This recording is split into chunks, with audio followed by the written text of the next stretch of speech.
Alright, well, earlier somebody said marriage is punishment for shoplifting in some countries. I was paying attention to that. That's a line from the movie Wayne's World. That movie was from over 30 years ago. Alright, now for the regularly scheduled jokes. Might as well stay on the subject of movies. I did see some this week, but no, sorry Steve, none of them were Redbox movies. Sometimes I take a week off from Redbox. There was a special screening of a movie that I found out about. It's like, alright, I need to go to it. And I liked how I could stay in St. Paul to see it. It was the Virgin Suicides. It was a weird movie, to say the least, but I guess I should have known that it would be with a title like that. I know that's what I said about the Star Wars movies, where, yeah, it's a dead giveaway that the good guys don't win in the one called Empire Strikes Back. It's good to pay attention to the title, people. But I'm also going to remember the movie for what happened after it. I was in my car driving home, and I'm at a light, and I get recognized by a friend.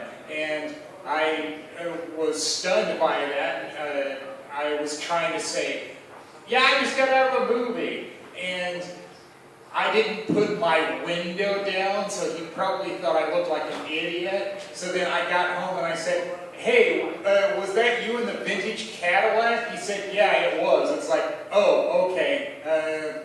So yeah, cool that I saw you. Always nice to see friends when you're out and about. Alright, there was movie number one. Movie number two. I saw it at home. Sometimes I do order them from Amazon.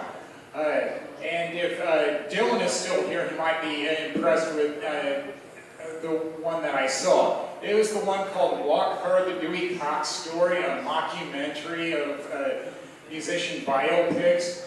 And the movie had its moments. I would say there's a lot of hyperbole in it, which you should expect when it's a mockumentary. I had to teach myself that term, and thanks to the internet or a dictionary, you can learn a lot of these things real quick. But near the end of the movie, definitely the second half of the movie, I'm not sure exactly where I had to watch it again, I was laughing uncontrollably. I'm not sure why. But I know they had some running gags in it, like Dewey would be upset and then he ripped bathroom sinks out of the wall. So it was probably one of those running gags that made me laugh uncontrollably.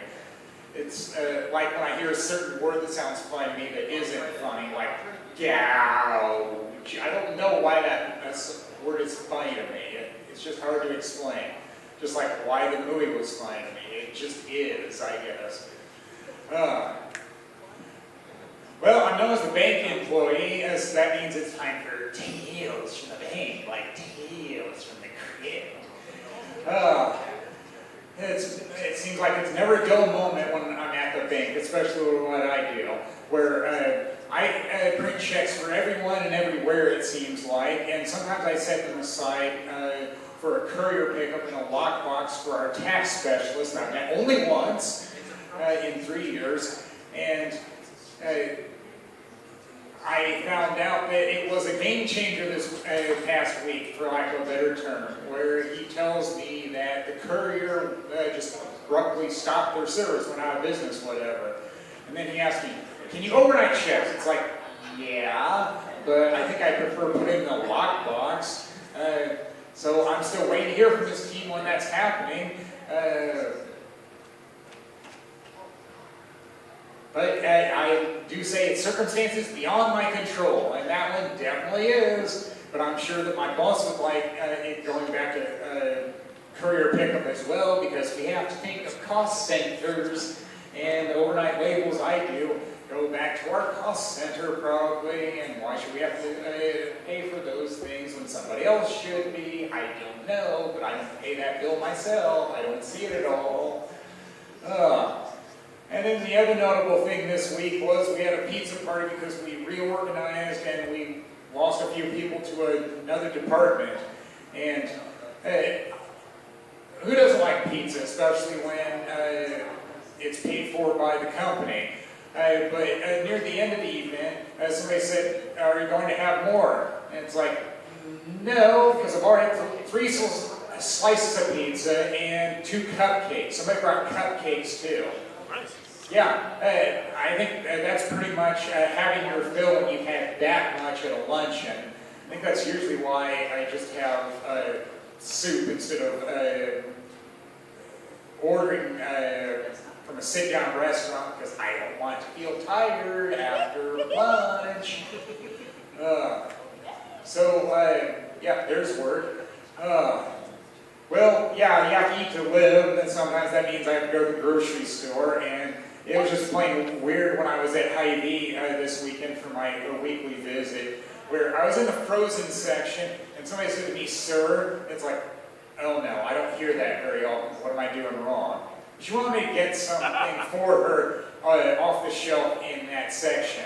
And then I wanted to be clear about it so then it wouldn't take that long, I wouldn't get the wrong thing for her. And it was for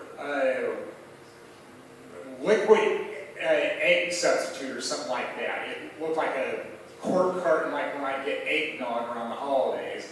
And then she thought I needed help putting my basket down. No, I can do that myself. So after that I said, well, I've done my good deed for the day. And what do we end on? Oh, how about a good one?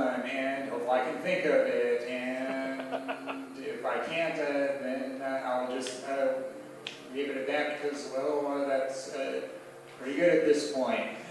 So yeah, that'll do it for me. Thank you, all been great.